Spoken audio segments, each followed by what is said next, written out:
SEC. Didn't see you coming, conference. I did not see the Southeast Conference coming to this tournament and doing what I thought the ACC was going to do. Right. Provide 3 teams in the Elite Eight. I'm shocked. I totally underestimated the quality of basketball in the SEC, and it goes to show you, sometimes we make judgments and we stamp those judgments into our brain before conference play starts. Then when everyone goes back into their little corners, and the ACC plays each other, and the Pac-12, and the Big East, and the SEC, we just ignore that corner because there's bad basketball there.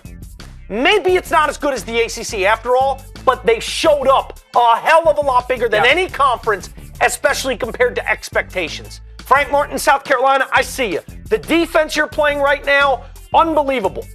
50 points total from Baylor today. That was a working. And the poise of Mike White's Florida team. And by the way, Mike White's done a hell of a job in the trying to fill the shoes of Billy Donovan. An impossible thing in Florida. And here he is leading the Gators to the Elite Eight. And Coach Cal, what more can you say about him? They firmly showed you who the best freshman point guard in the country was tonight with the Aaron Fox's performance. And here they are with almost half the Elite Eight teams left. I'm shocked. Listen, I like your hot take. I love it, as a matter of fact. I do think, though, we do get caught up in the ACC, to me, is the better basketball conference. I agree. This is a short, small sample size where anything can happen. But I will say this for the SEC.